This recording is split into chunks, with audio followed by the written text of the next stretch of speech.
que seguramente dejará la víbora chillando. Saludo a la exdiputada federal por el Estado de México de Morena, María de los Ángeles Huerta del Río, a quien saludo con mucho gusto, amiga de la casa aquí en este espacio libre como el viento. María de los Ángeles, ¿cómo te va? Te mando un abrazo. Bien, muy bien, Vicente, muchas gracias. Te saludo a ti y a tu público. Muchas gracias por la invitación. Aquí andamos. Igualmente, también saludo al columnista y analista político Norman Pearl. ¿Cómo te va, Norman? Un abrazo. Muy Gracias amable, por Vicente. regresar. Muchas gracias. Listo para la participación.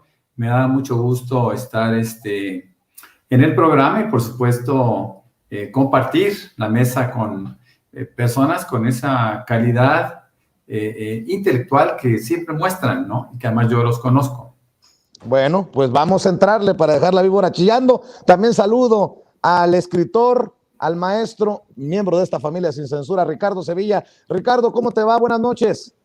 Hola, querido Vicente compañeros y compañera panelista.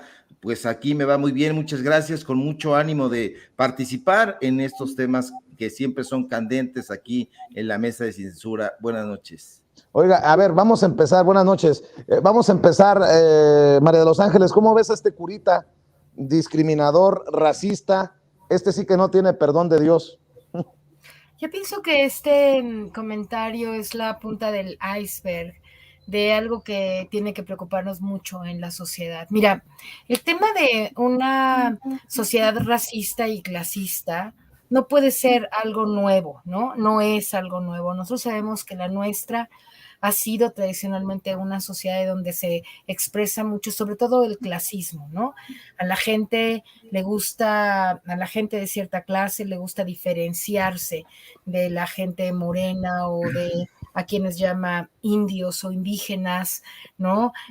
Hay una cierta orgullo entre más blanco, más bonito, de más clase, de más, es así como la sociedad, esa parte de la sociedad lo percibe.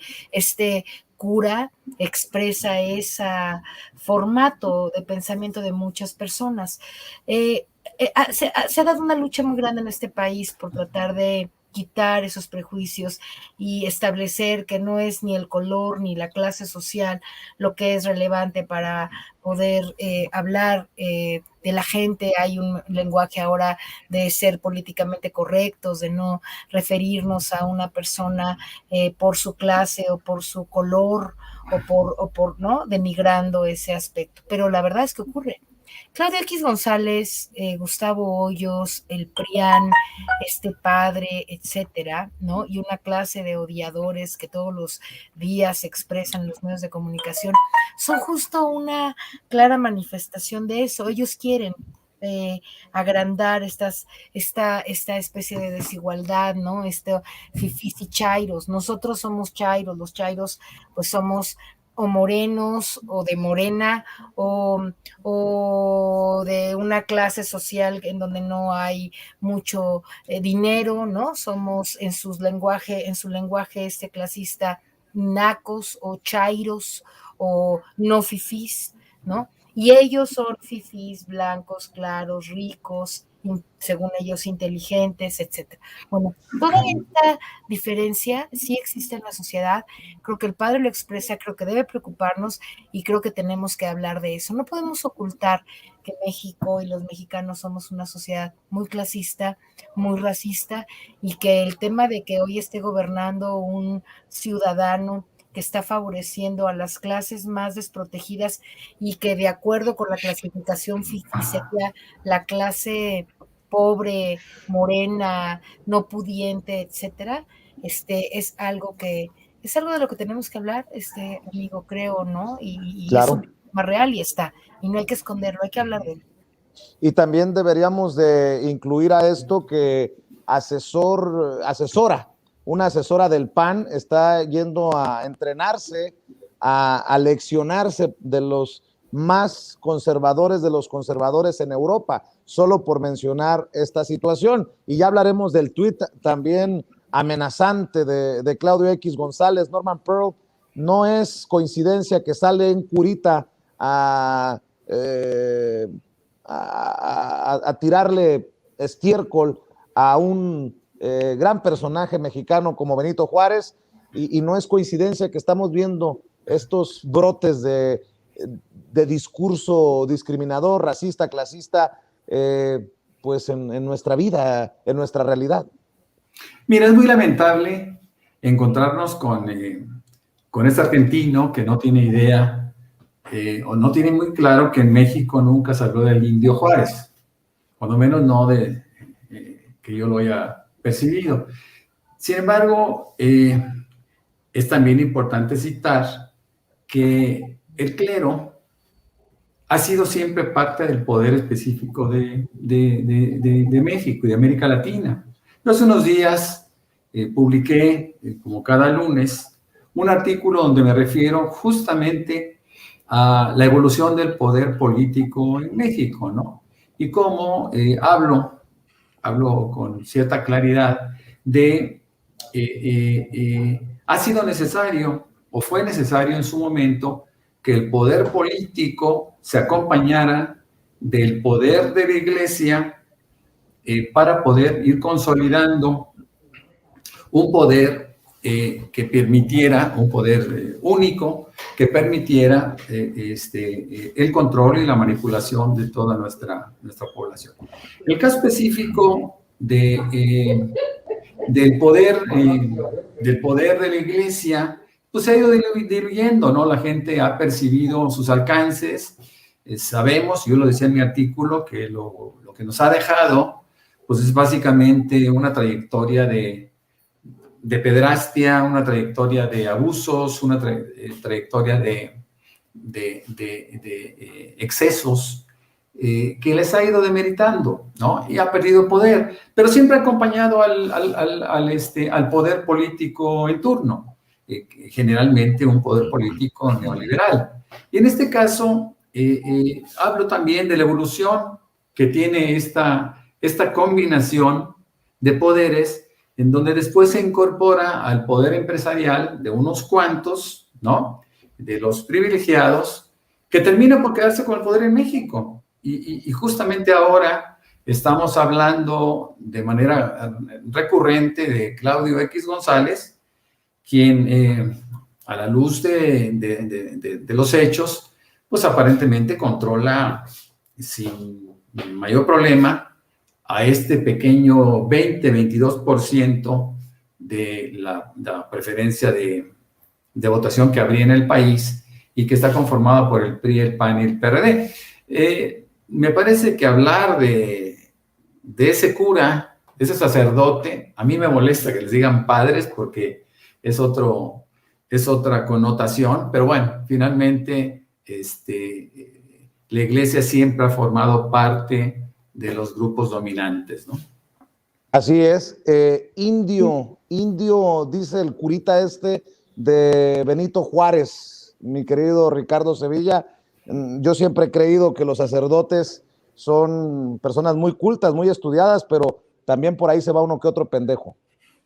Así es, querido Vicente, no necesariamente los sacerdotes, los curas son cultos. En efecto, hay personajes que en diferentes órdenes les enseñan latín, les enseñan griego, pero eso no significa que sean cultos y mucho menos que tengan una sensibilidad humanista. Hay en la Iglesia Católica un clasismo y es un clasismo rampante. Hay que recordar que cuando vinieron los conquistadores, los aventureros italianos y que se ha confundido que fueron españoles cuando España ni siquiera existía, ya lo hemos dicho, era el reino de Castilla, pero cuando vienen estos personajes, Cristóstofos Columbus y aquí en concreto Hernaldo Cortés, pues bueno, vienen acompañados de órdenes católicas y esas órdenes católicas tienen una concepción de los naturales, mal llamados indios, completamente terrorífica, incluso los asocian con figuras del infierno de Dante, los asocian como figuras del mal y tratan de catequizarlos, tratan de quitarles su esencia, y esa es una herencia del México prehispánico, esa es una herencia de la conquista. esta aporofobia, que es justamente pues el rechazo de la raza en sí misma, y estos personajes que están llevando a cabo todo este discurso le quieren hacer creer a la población en general que tener un tipo de piel, un tipo de color de cabello es una particularidad que se define, que puede ser definida como algo adverso en este crecimiento social que han heredado incluso de Comte, personaje que decía el orden y el progreso, y que está en la bandera de Brasil incluso, y que les ha querido hacer creer a diferentes poblaciones que hacia el final del arco iris liberal van a encontrar una olla de oro, pero que si no se van blanqueando y si no van renunciando a sus características raciales, no lo van a lograr conseguir. Y de ahí que todas estas figuras publicitarias, blancos, figuras culturales, etcétera, vayan acompañando este desdén de parte de los grupos de poder, y que tiene muchísimo que ver con el darwinismo social. Hablando de estos personajes, permítanme poner sobre la mesa este tuit de Claudio X González, que tanto ruido y con justa razón ha generado, y creo que merece un análisis importante porque es uno de los personajes más mencionados en la mañana, más exhibidos en la mañanera por el presidente Andrés Manuel López Obrador, este empresario que pues abiertamente dice que está para tumbar a Andrés Manuel López Obrador, a la Cuarta Transformación, y escribe hoy este tuit: la llamada 4T, una gran farsa, acabará mal, muy mal. Hay que tomar nota de todos aquellos que por acción o por omisión alentaron las acciones y hechos de la actual administración y lastimaron a México. Que no se olvide quién se puso del lado del autoritarismo populista y destructor. Yo leo una amenaza abierta, y me imagino que cualquier Vicente Serrano debe de preocuparse, nótese mi sarcasmo, por este tuit de Claudio X González. ¿Tú qué piensas, María de los Ángeles Huerta del Río? Pues yo creo que entiendo tu sarcasmo, pero yo creo que sí hay de qué preocuparnos. Mira, no nos extraña a nadie saber que la oposición, el PRI, PAN, los lacayos, como les dice Noroña, del PRD, y por supuesto estos dos líderes, ¿no? de los conservadores, están ya con una clarísima estrategia que pretende terminar con nuestra cuarta transformación para el 2024 y regresar al poder. Eso no nos extraña a nadie, es parte del proceso que hemos estado viviendo ya hace varios años con ellos, Enrique Krause, Héctor Aguilar Camín, toda esta grupo, ¿no? de conservadores que quieren acabar con nuestro movimiento. Ahora, eso es parte de una situación que hemos vivido hace años y no debería sorprenderlo. Lo que a mí me preocupa muchísimo, no es que ellos pretendan regresar al poder. Lo que a mí me extraña y me preocupa es que todavía no se ve una estrategia clara de parte de nosotros, digamos, ¿no? Del grupo en el poder, de los diputados, del propio gobierno, para poder darle una clara continuidad a este proyecto transformador, ¿no? Yo creo que sería un gran error, ¿no? Pensar que porque hoy nuestro presidente tiene el 60 o 65% de una opinión favorable, que eso sería suficiente para combatir a la oposición. Pueden pasar muchas cosas en 3 años, muchas pueden cambiar. Yo veo hacia adelante problemas que podrían afectar esta continuidad. Por ejemplo, una primera cosa que a mí me parece que sería un problema, un mal resultado para el tema de la revocación de mandato, ¿no? Yo creo que el presidente, toda la gente que pueda ser preguntada si se ratifica el presidente, mucha gente va a decir que sí, pero te voy a dar una muestra del escenario que yo he estado pensando. Mira, hay más o menos 80 millones de personas en la lista nominal y que votarían, ¿no? En un momento, que tienen el potencial de poder votar. Nosotros con lo de la consulta de los presidentes nos dimos cuenta que de esos 80 millones, solamente votaron 7 millones. Si tú hacías una encuesta, toda la gente quería que los presidentes expresidentes fueran a la cárcel. Sin embargo, a la hora que se les consultó, solamente 7 millones votaron, 7 de 80 millones. Vamos a cerrar, ¿no? El número y vamos a decir que 80 millones, son un poco más en el lista nominal, pueden votar. Solo votaron 7 millones. Imagínate que para el tema de la revocación, de esos 60% de personas que estamos en favor de que continúe nuestro presidente, solamente saliera a votar el 30%. Porque así pasa, ¿no? De la lista nominal en las elecciones van a votar la mitad, o sea, de 80 millones, pues votan 40 o 50 millones. Bueno, en el caso del 2018 votaron más, en el 2021 votaron 50 y tantos por ciento. Ok, vamos a dejarlo en la mitad para hacer solamente este cálculo. Votarían 40 millones. De esos 40 millones que votarían, ¿cuántos sí van a salir de los que favorecen su opinión, de los que tienen opinión en favor del observador? ¿Cuántos saldrían a votar? ¿La mitad? ¿30 millones? ¿20 millones? Saldrían a votar a lo mejor 15 millones. De los conservadores que dicen tener 30%, o sea, 30% de los conservadores, de la gente no está en favor del observador, podrían votar otros 15 millones. Porque ellos iban a salir a votar. Porque ellos odian al presidente, porque ellos odian al gobierno, porque ellos quieren regresar a seguir robando. Podrían salir 10 o 15 millones. Bueno, ¿qué te quiero decir con esto? Además, el INE va a contar los votos. El INE, Lorenzo Córdoba, el mayor odiador de nuestro movimiento.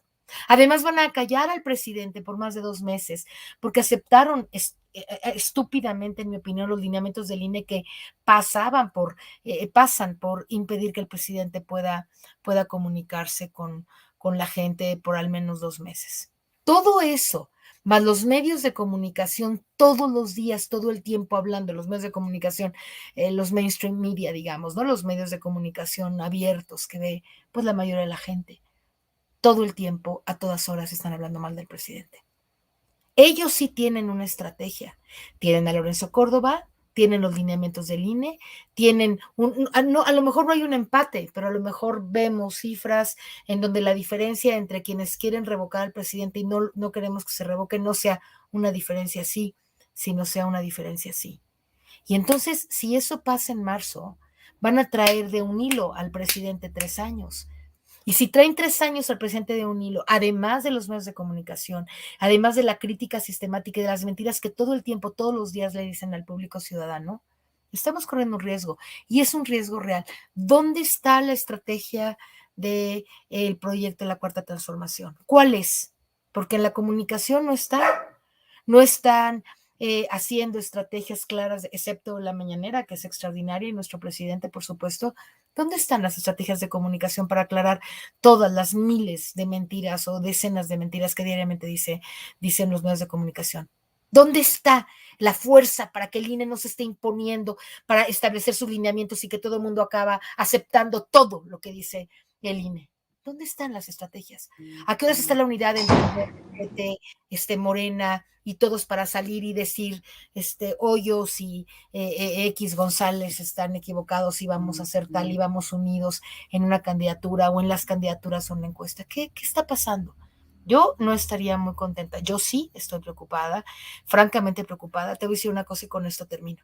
En el 2021 yo le dije a muchos, digamos, responsables del gobierno que esto iba a pasar, que prácticamente habría un empate porque la estrategia era muy mala para poder posicionar a los candidatos y ellos estaban haciendo trampas, fortalecidos con el dinero de los gobiernos. No me escucharon. Hay gente con la que yo le hablo, no tengo ganas hoy de decirte los nombres porque no es importante, pero gente de muy alta responsabilidad, yo le dije, no vamos a ganar y muy probablemente podemos perder estas elecciones a diputado. No, hombre, ¿cómo crees? Vamos a ganar la mayoría, no solo la mayoría simple, la otra, ¿no? ¿Cómo se llama? Vamos a poder hacer los cambios constitucionales. Y yo les dije que no. Y ahora que se dieron cuenta que tenía razón, Entonces, y cuando iba a hacer la consulta de los expresidentes, dije, con esta estrategia y con esta campaña no vamos a tener gente votando, y tuvimos 7 millones. Y hoy te digo a ti, ¿no? Y no porque yo tenga la verdad, sino porque realmente creo que soy una buena analista de prospectiva y veo lo que está pasando, y hoy te digo, si no nos apuramos y si no hacemos una estrategia y si no se une el gobierno en torno a un proyecto claro para combatir a la oposición, sí, efectivamente nos pueden robar la cuarta transformación. Eso es lo que yo creo. Norman Pearl, dice Claudio X González, la llamada 4T, una gran farsa, acabará mal, muy mal.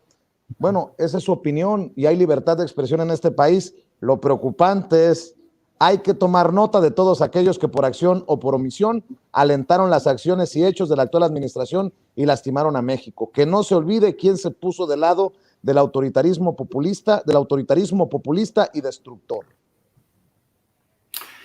Bueno, esto es un chantaje, ¿no? Esa es una amenaza, chantaje, en donde lo único que hace es replicar cuando el presidente López Obrador dice, con respecto a la reforma eléctrica, que se va a señalar a todos aquellos que se opongan a una reforma que beneficie al pueblo.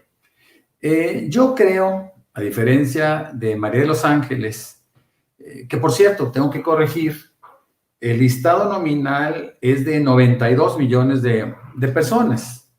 Lograr 40 millones de votos en el mismo sentido resulta muy difícil, más aún que el mismo Claudio X González, sabiendo que la derrota es inminente, ha desalentado. Han creado toda una campaña para desalentar la participación de la gente en algo, en una aventura que sienten está perdida. Por otra parte, yo también quiero decir que Claudio X González, en mi concepto, ya gastó todas sus balas. Es decir, tenemos 3 años en una campaña que inició el 1 de diciembre de 2018 en contra del gobierno, en contra del presidente, para desalentar el apoyo popular, el respaldo popular, y sigue creciendo, ¿no? Entonces, ¿qué está pasando? ¿En dónde está el éxito de Claudio X González y compañía, ¿no? Esto va a ser motivo de un artículo mío el próximo lunes. Yo veo con entusiasmo que el fracaso de Claudio X González y de su grupo es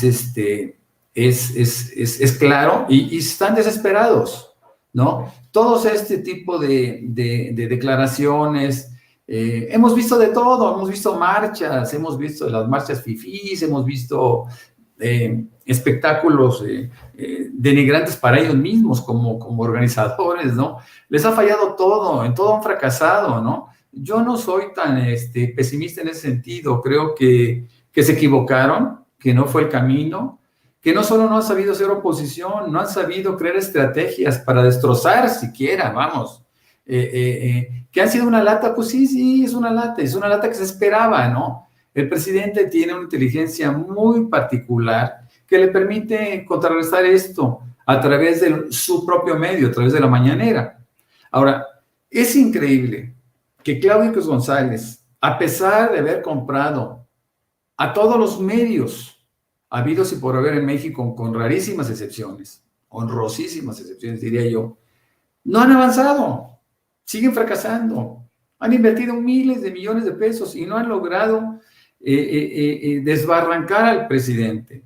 Yo insisto, creo que la partida una vez más se la está ganando el presidente y estos son pues, simplemente pequeños destellos de desesperación.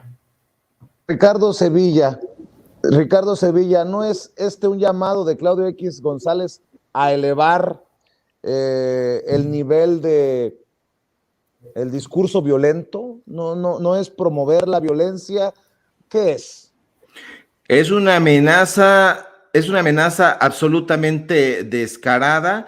Hay que recordar que Claudio X González no es el personaje que ha tratado de dinamitar la Cuarta Transformación ni a López Obrador a partir de 2018. No, es el personaje que ha alentado financieramente a todos estos ataques contra la izquierda, contra López Obrador en particular, desde 2006. Es el personaje que ayudó a crear esta campaña de López Obrador es un peligro para México.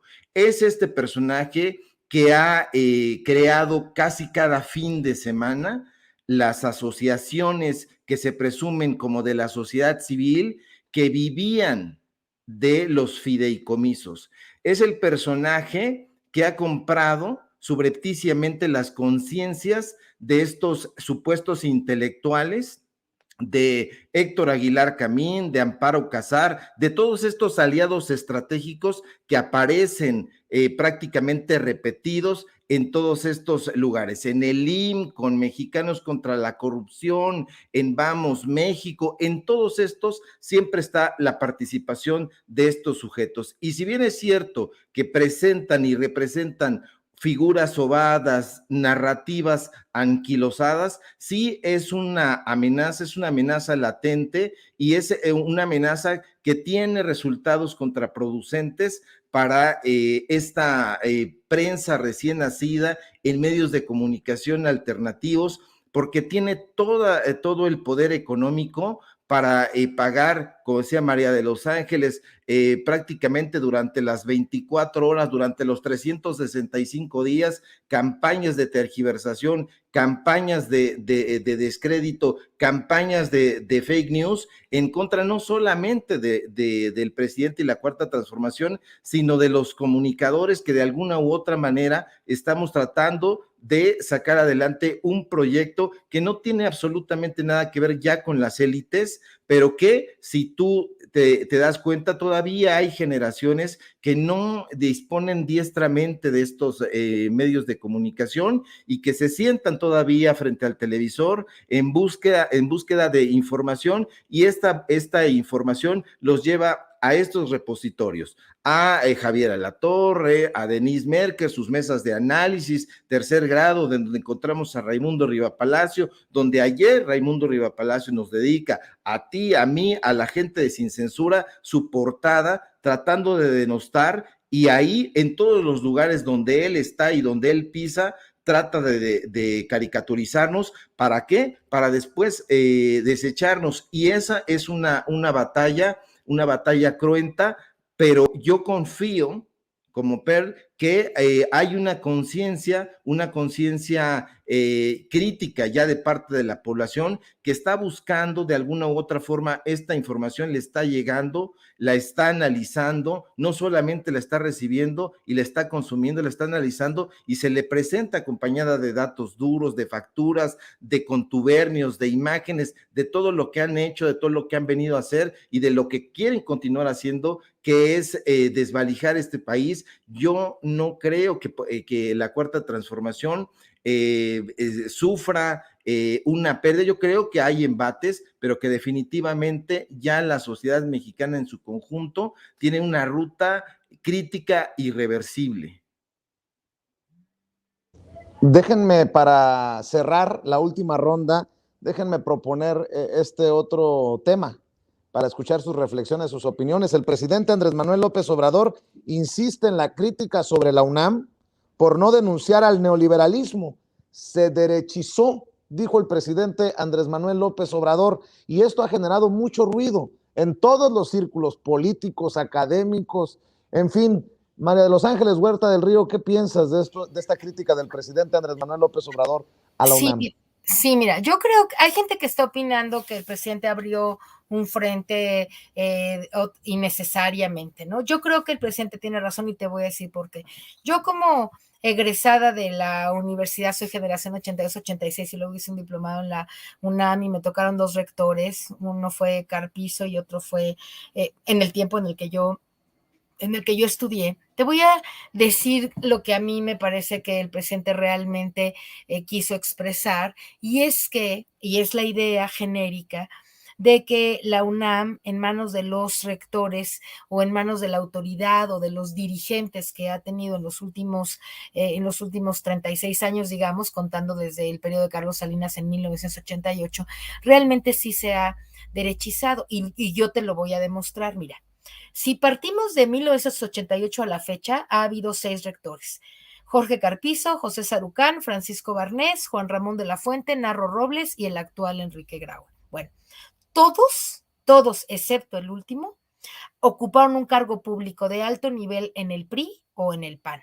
Lo ocuparon antes o después de haber sido rectores. El caso de Carpizo, por ejemplo. Carpizo, que ocupó la rectoría de la universidad desde 1985 hasta 1989, fue el presidente de la Comisión Nacional de Derechos Humanos. Se lo trajo Carlos Salinas, primero como ministro de la Suprema Corte, después como presidente de Derechos Humanos, después como secretario de Gobernación. Él acabó como secretario de Gobernación en 1994. Después José Sarucán, que fue rector del 89 al 97. Te cuento que José Sarucán, él fue quien trabajó con Vicente Fox. Vicente Fox se lo llevó ahí a un puesto de gabinete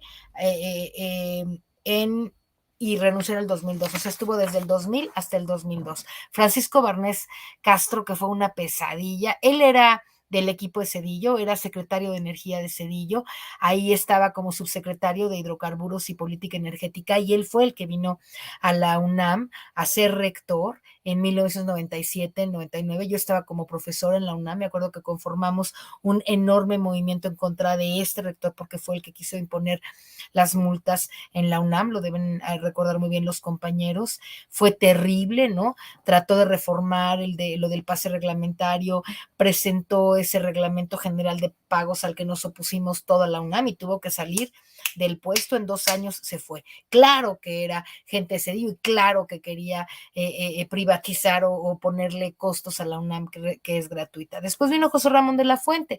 Y José Ramón de la Fuente trabajaba con Ernesto Zedillo como secretario de salud, de psiquiatra, como tú lo sabes, y después de terminar esa encomienda se puso al mando de nuestra máxima casa de estudios en 1999, ¿no? Le tocó la huelga enorme y bueno, hizo un trabajo interesante, a lo mejor pudo más o menos controlar el problema. Se retiró de la rectoría en el 2007, él estuvo de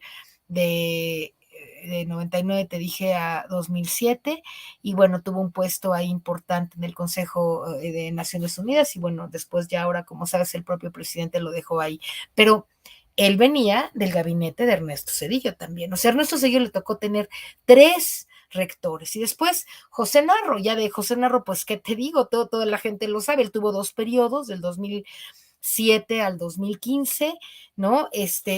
Después del 2015 se sumó al gabinete de Peña Nieto, fue titular de la Secretaría de Salud, incluso él trató de ser dirigente del Partido Revolucionario Institucional. O sea, el presidente tiene razón. ¿En qué tiene razón? En que la Universidad Nacional Autónoma de México ha sido dirigida por gente que tiene una vocación neoliberal, y que esa vocación neoliberal, individualista y en favor de ciertas posturas, pues si tú piensas que la UNAM es una institución súper plural, enorme, etcétera, pero que de alguna manera sus rectores pues rigen, ¿no? Por eso se llaman rectores, porque de alguna manera rigen, ¿no? Las políticas educativas. Pues yo creo que lo que quiso decir el presidente fue eso. Y si tú te vas a qué se dedicó cada uno de los rectores antes y después de haber sido rectores, te das cuenta que todos estuvieron trabajando en favor de los gobiernos neoliberales. Así que, pues no le gustará a la gente que lo diga, a lo mejor a veces el presidente no tiene tiempo de dar la explicación completa, pero si tú dices Carpizo, Sarucán, Barnés, Juan Ramón, Narro y Graue, tú dices, claro, todos trabajaron para el PRI, todos trabajaron para Zedillo, trabajaron para Salinas, trabajaron para el PRI. En el caso de José Narro, trabajó para Peña Nieto, y además con una clara postura neoliberal en favor de las privatizaciones, en favor, bueno, Narro se metió en toda la locura de los medicamentos, que como tú sabes es toda una historia de corrupción e impunidad brutal en este país, un oligopolio que se apoderó de miles de millones de pesos para tratar de, ¿no? Pues una cosa de mucha corrupción en el tema de las medicinas. En fin, todo eso, ¿quién lo hizo? ¿Quién lo hizo? Los rectores de la UNAM. ¿Por qué? Porque tienen una manera de ver el mundo que desde la perspectiva y la narrativa de como lo dice el presidente es neoliberal, y yo creo que sí, eso inundó durante esos años el espíritu de nuestra querida Universidad Nacional Autónoma de México. Creo que el presidente tiene razón. Lo que creo, y el problema, y ratifico nada más lo anterior y con esto termino, es que el problema siempre es que nunca dan la información completa y que el presidente cree, equivocadamente en mi opinión, que él solo, que la gente está, todo México está viendo la mañanera y todo México se entera, ¿no? De toda la información. Y yo me temo que lo que pasa es que muchos mexicanos vemos la mañanera, pero después todo el día están en las interpretaciones. Los medios de comunicación tradicionales están mal interpretando y diciendo equivocadamente lo que el presidente realmente dice. Y eso es lo que está generando esta ola de opinión ahora, pues que puede ser muy, muy mala para el propio presidente, porque él, aunque tiene razón, lo explica, pero como no tiene tiempo, yo creo, de dar todos los detalles de por qué está diciendo eso. Después, hubieras oído hoy a Loret de Mola o como dice a Zuckerman, todos están como locos todo el día diciendo que ahora hasta gente de nuestro propio movimiento, ¿no? Estaba ahorita viendo un Twitter de Ernesto Villanueva, ¿no? Diciendo, no, pues es un error que el presidente abra otro flanco de críticas. José Narro Robles fue muy respetuoso, pues fue muy respetuoso, habrá sido muy respetuoso con él, pero la verdad es que José Narro ha sido un priista connotado que lo único que ha querido es entrarle a la lógica del neoliberalismo corrupto e impune. Eso Así es. todos lo sabemos. Entonces, el presidente no explica con suficiencia, no tenemos voceros, no tenemos espacios para dar más explicaciones y entonces se lo comen vivo. Y él está negando su propia hipótesis. Dice que Goebbels demostró que una mentira dicha 1000 veces acaba siendo verdad. Pues es lo que están haciendo estos infelices de los conservadores. Y si lo hacen por 3 años, mentira tras mentira, tema tras tema, claro que pueden convencer a la gente, y claro que podemos perder las elecciones. Y óyeme que quede grabado, yo creo que corremos un gran riesgo. Y yo creo que lo único que no deberíamos de estar es confiados a que los medios de comunicación están en manos de Goebbels, ¿verdad? Entre comillas y paréntesis, los medios de comunicación principales que ve la gente, pues que no tiene acceso a las redes, y entonces sí corremos un riesgo muy grande. Y un ejemplo es lo de la UNAM. Tiene Qué razón el interesante. presidente. ¿Y quién dice que tiene razón el presidente? ¿Quién lo sabía? ¿Tú sabías lo que yo te acabo de decir de los 6 rectores? Pues la gente no lo sabe, no tiene por qué saberlo, no se va a ir. Yo me estuve 2 horas antes de tu programa haciendo una investigación de en qué años, en qué trabajaron, qué están haciendo, y entonces yo te puedo decir, yo acredito que el presidente tiene razón, pero ¿en qué momento los medios de comunicación, o Loret de Mola, o Denis Dresser, o Zuckerman, todos esos, están diciendo esto? ¿Están dando esta información? Claro que no. ¿La van a dar? Claro. Ya salió Sergio Sarmiento a defender a José Narro Robles, pero afortunadamente tenemos voces como Nancy Flores de la revista Contralínea, Norman Pearl, que escribe, no sé si reír o llorar, ahora gritan Goya aquellos que por años han intentado poco a poco privatizar a la UNAM. Ahora son sus defensores ante la crítica de Andrés Manuel López Obrador sobre la derechización, pero por años han impulsado el cobro de cuotas, los cursos privados, los diplomados con costo. Dame tu opinión, Norman. Mira, yo creo que el presidente en buena medida evoca aquella época en donde la UNAM, a cargo de Javier Barros Sierra, y en buena medida distinguida con la lucha social de un Heberto Castillo, los jóvenes de 68, tenían sentido social.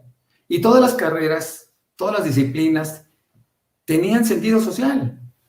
Por ejemplo, recuerdo perfectamente bien que en los 80s, el TEC de Monterrey, el ITAM, La Salle, evitaban la clase de marxismo, ¿no? Y sin embargo, en economía era materia obligatoria, porque ¿cómo pensar en entender los procesos económicos sin el capital de Marx? Es decir, hay cosas que se censuran o se evitan por razones pragmáticas, pero en este caso era un evento cultural necesario, ¿no? Bueno, de esa misma manera, yo sí siento que el presidente tiene razón, sí siento que abre un frente, pues, para poner una agenda y para poder cuestionar la falta de sentido social del estudiante, del profesor, que han sido avasallados. La misma universidad ha sido avasallada, que era un reducto del pensamiento progresista, ha sido avasallada por el neoliberalismo, que en forma deliberada han establecido sus rectores. Mira, yo trabajé para la UAM, yo di clases en la UAM, en el ITAM inclusive, en la UVM, y puedo recordar perfectamente bien de qué manera se orienta, cómo se orientan los programas, ¿no? En la UNAM seguramente se han ido reduciendo los programas que te involucran en los movimientos de carácter social, en la lucha social. Es decir, han terminado por ser una universidad más que está privilegiando la posibilidad de que tú obtengas alguna información o alguna experiencia, títulos, obviamente, con el propósito de que puedas encontrar un empleo. Es decir, se ha visto como una alternativa pragmática, como una alternativa de carácter material, ¿no? Y la parte cultural y la esencia cultural tan necesaria en los ámbitos estudiantiles se ha ido rezagando, ¿no? Entonces pienso que el presidente tiene mucha razón en sus reclamos, ¿no? Tenemos que volver a entender que la humanización de la universidad se ha perdido, y de todas las universidades públicas y privadas, bueno, que nunca se tuvieron, y las universidades públicas que tenían que le daban importancia al análisis de la problemática social, pues se ha ido perdiendo. Yo creo que, y bueno, yo he estado siempre estuve en contacto con estudiantes, y el pensamiento era bastante colectivo, ¿no? No era tan individualista. El neoliberalismo ha ido modificando conciencias, pensamientos, ¿no? Y yo creo que esto va a hacer, cuando menos, reflexionar a mucha gente. Me parece muy, muy oportuno lo que ha hecho el presidente, y me gusta que nos lleve a ese nivel de debate. Así es, Norman Pearl. Por si necesitabas más municiones, mi querido Ricardo Sevilla, para cerrar, el historiador Enrique Krause cuestionó las críticas del presidente Andrés Manuel López Obrador a la UNAM y cito: la libertad académica es una conquista de la UNAM para México. Esa libertad nos distingue de regímenes totalitarios, escribió en Twitter. Y esto, pues, porque el presidente lleva 2 días abriendo el debate precisamente sobre la UNAM, como si fuera tocado por Dios y fuera el dueño de la verdad absoluta. Ya apareció el gran intelectual, nótese mi sarcasmo, Enrique Krause, Ricardo Sevilla. Así es, querido Vicente. Lamentablemente, Enrique Krause Kleinborg no puede dar clases en la Universidad Nacional Autónoma de México, no puede dar clase frente a ningún grupo y no ha podido ni podrá. Sin embargo, tiene a la UNAM secuestrada. Hay que decirlo con datos duros, porque yo veo que hay una superficialidad en los medios de comunicación corporativos, y como se dice en esta mesa, no solamente los rectores están ahí, sino que estos rectores han traído a personajes que trabajan para la derecha, que trabajan para los conservadores desde hace muchísimo tiempo. Hay que recordar, por ejemplo, que el Grupo Letras Libres está enquistado en todas partes en la Universidad Nacional Autónoma de México. Recordemos que ahí está Jorge Volpi Escalante, este escritor que está vinculadísimo a la derecha, que es un personaje que ha trabajado de la mano de Enrique Krause, que ha trabajado del brazo de José Woldenberg. Hay que recordar que ahí Lorenzo Córdoba lleva una y otra vez a sus amigos y que sus amigos están operando directamente desde ahí. En Filológicas está infestado de gente de letras libres, todos estos personajes que incluso se ha dado a conocer que han sido clasistas y racistas, además de Lorenzo Córdoba, están operando ahí. Recordemos que Nicolás Alvarado, hijo de Teresa Vale, estuvo ahí en la UNAM y que fue, digamos, expulsado de ahí por estas burlas, por estos sarcasmos que hizo al cantante Juan Gabriel, pero eso se le ha olvidado. Y todos los personajes que han trabajado ahí en función de esta derechización de la universidad no se pueden dejar a un lado. Juan Ramón de la Fuente no es este demócrata que se quiere presentar para nada, es el tipo que prácticamente le resolvió, entre comillas, el tema de la huelga de la universidad, pero que se presentó de la mano en aquella confrontación con los estudiantes universitarios y que apareció ahí con Federico Reyes Heroles, que apareció ahí con Sergio Aguayo, que apareció con todos estos personajes y la gente que está operando ya en las bases. Salvador Malo Álvarez, ¿cuánto tiempo lleva enquistado en la UNAM? Leopoldo Silva Gutiérrez en la dirección de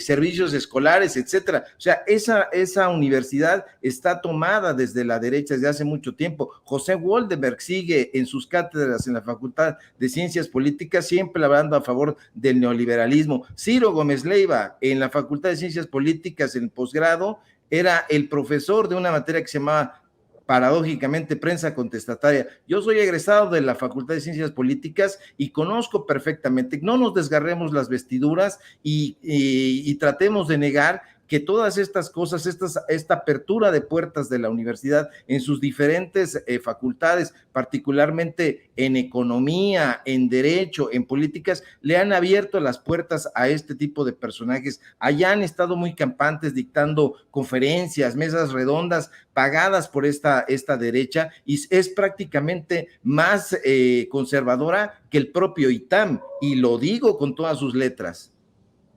Pues qué fuertes declaraciones de los tres. Algo para cerrar, muy rápido, si me permiten, alguno de ustedes, María de los Ángeles. Sí, yo sí quiero cerrar diciendo, pues primero saludando a mis compañeros, muchas gracias por esta posibilidad de conversar con el auditorio, pero yo sí quisiera decir que hay algo que es grave, que es pensar que 3 años no es suficiente tiempo para una derecha con tanto potencial en términos de dinero, en términos de medios de comunicación, en términos de mentir sistemáticamente, que no es suficiente para poder derrocar a un gobierno. Yo creo que esa es una equivocación, lo vimos en Latinoamérica, en el caso de Brasil, todo este tema de lawfare, que yo les también invito a los compañeros que tengan esa lectura también a la gente, pues, ¿no?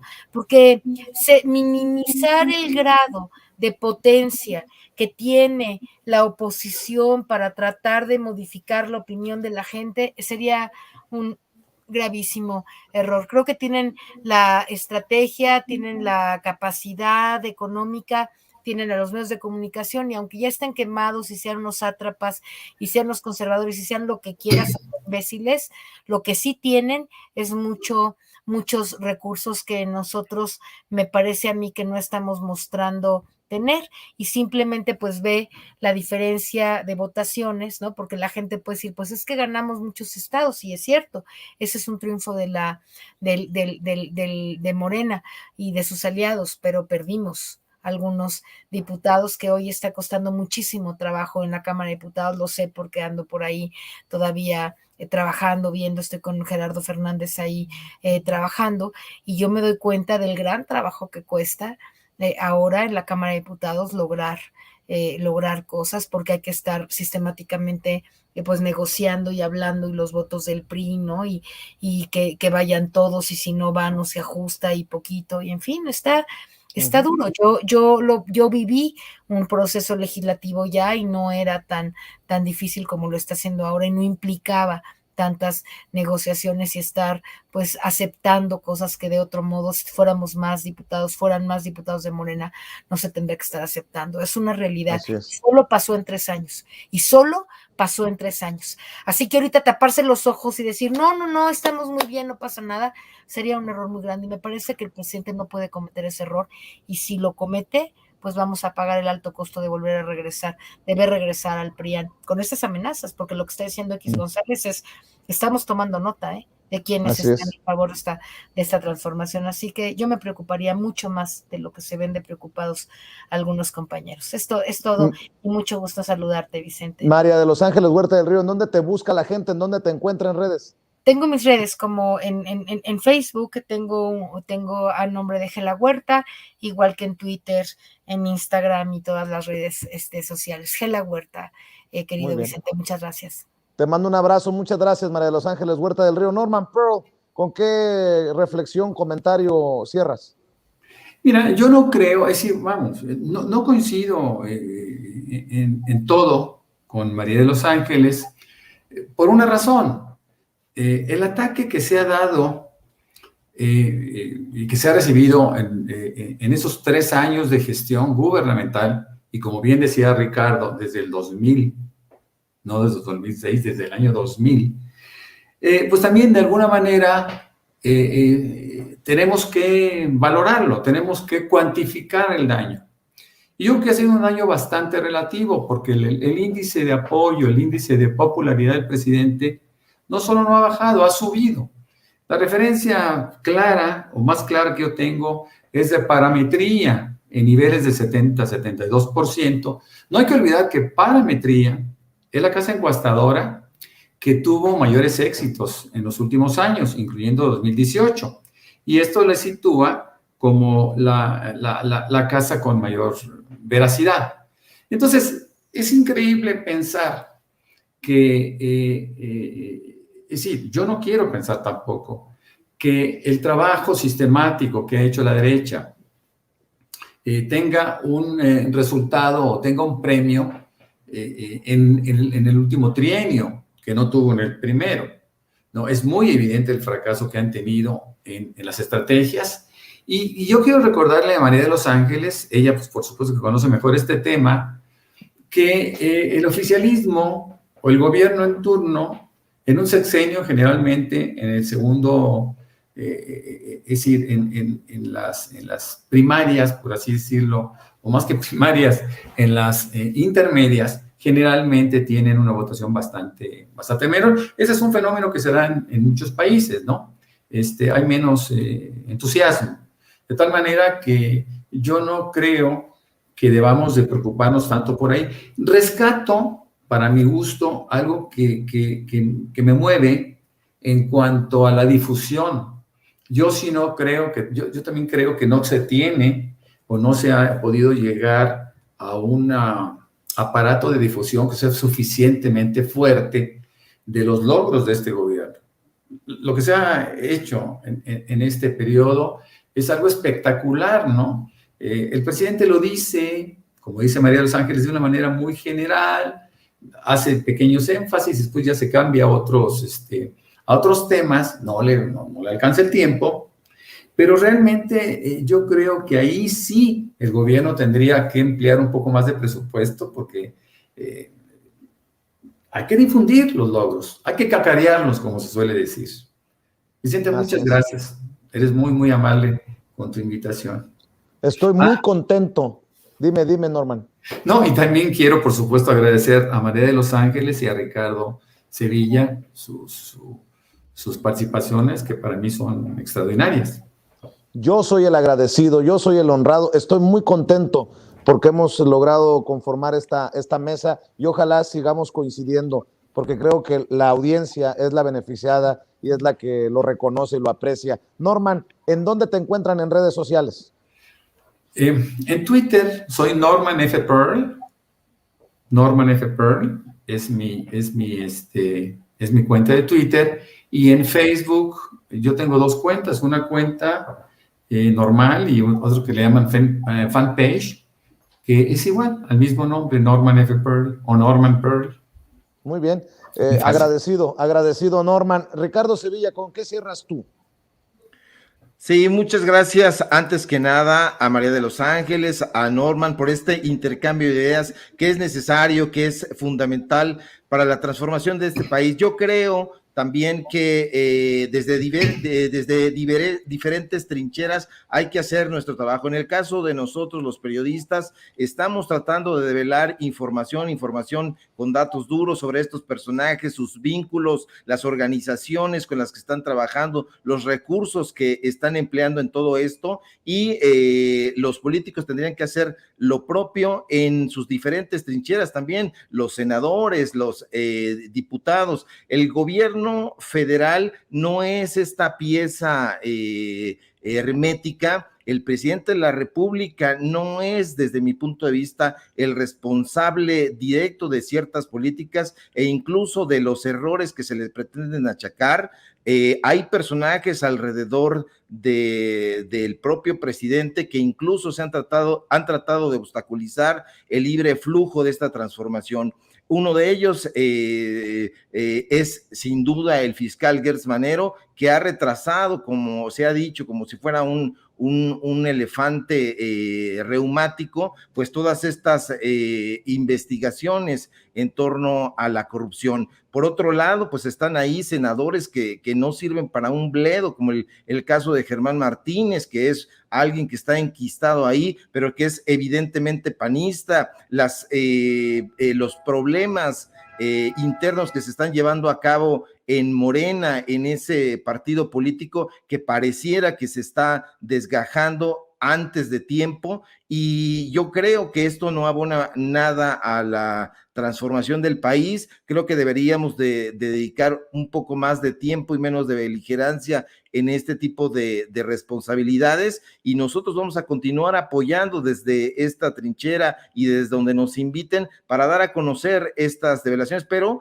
tiene que haber una recuperación también de todas estas aportaciones para que todo vaya fluyendo, y el papel de los medios de comunicación alternativos no es arrebatarle un espacio en Televisa, TV Azteca, en los medios incluso del Estado, donde creo que ha hecho un papel poco eficiente Genaro Villamil, lo digo con todas sus letras, porque tienen enquistados ahí a esta gente, sino nosotros, como no tenemos ya decididamente un espacio ahí, pues bueno, hacer lo propio desde estas trincheras y dar la lucha. Entonces, en eso nos estamos concentrando, y bueno, pues yo agradezco muchísimo, sin duda, al público que nos está viendo y que nos está escuchando con esa paciencia infinita, y pues vamos a seguir. Fuerte abrazo en la mesa, fuerte abrazo también a ti, querido Vicente, y un gusto platicar como siempre aquí en Sin Censura.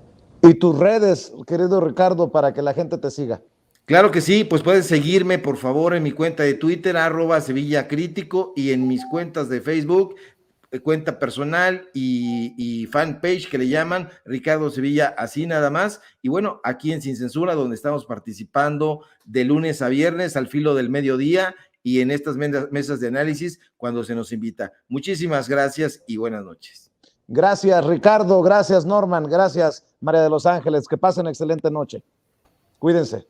Gusto saludarte. Buenas noches a todos. Hasta luego. Igualmente, María de los Ángeles. Vamos con el maestro.